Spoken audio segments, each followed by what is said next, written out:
Mais là, on va rester avec le sommeil et on va voir comment bien dormir quand votre rythme de sommeil est perturbé par les horaires de travail. Il faut savoir qu'en France, il y a 8 millions de salariés qui ont des horaires atypiques, soit qui commencent avant 6 h du matin, soit après 21 h.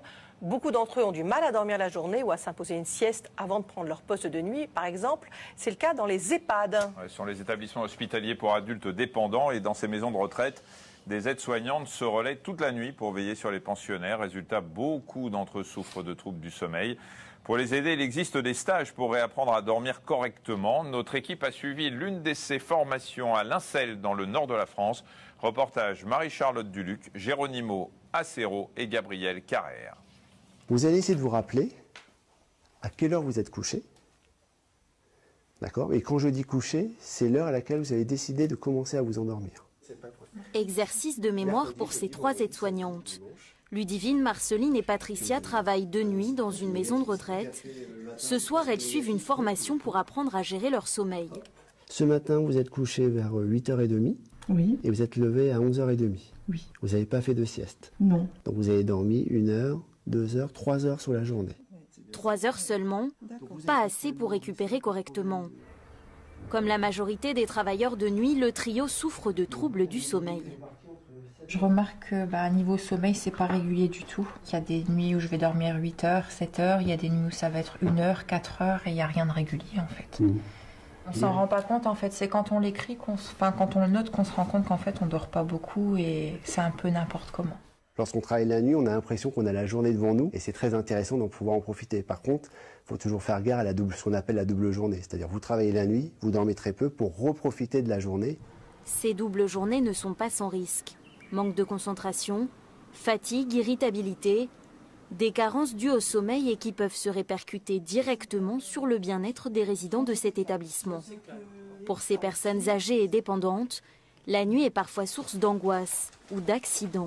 Pour les rassurer, les aides-soignantes doivent alors redoubler d'attention. Voilà. On va mettre les pieds dans le lit. En fait, à chaque fois, c'est sûr qu'on doit aller assez vite parce qu'on sait qu'il y a 89 autres résidents qui ont aussi besoin de nous. Donc, il faut être efficace. On ne peut pas faire une prise en charge de qualité si on n'est pas bien déjà soi-même.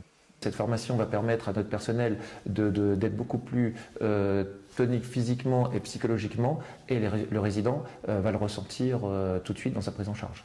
En moyenne, le corps a besoin de 7 à 8 heures de sommeil chaque jour pour pouvoir récupérer. Sous ce seuil, notre dette de sommeil s'accumule sans forcément que l'on s'en rende compte. Notre meilleur ennemi, c'est notre corps. On est capable finalement de fonctionner durant la journée en dormant un peu moins qu'avant et en dormant un peu moins bien qu'avant. On sera un peu plus fatigué, un peu plus irritable et finalement on ne se rend pas compte qu'on décline petit à petit. Que notre performance, au sens noble du terme, va diminuer. Travailler de nuit ne veut donc pas dire sacrifier son sommeil. Pour ces aides-soignantes, des astuces simples existent pour retrouver un repos réparateur. Avoir un bon environnement de sommeil pour ne pas être réveillé. Le monde autour de nous se réveille, donc il faut se protéger. Du bruit, de la lumière, de la chaleur. C'est compliqué après avoir travaillé de se coucher tout de suite. Les gens qui travaillent la journée, on a toujours ces 3-4 heures de décompression qui nous permettent de nous endormir rapidement. Pour les gens qui travaillent la nuit, il faut aussi se faire une petite pause de détente, des exercices de relaxation, de respiration qui vont permettre de diminuer son intensité cérébrale pour favoriser l'endormissement. 6h30, fin du service pour Patricia et ses collègues. Pour l'équipe de nuit, c'est aussi l'heure la plus critique, celle où la tension décline rapidement. On doit quand même redoubler de vigilance parce que nous, on se sent quand même un peu ralenti. Et les gens, par contre, sortent du lit, commencent leur journée.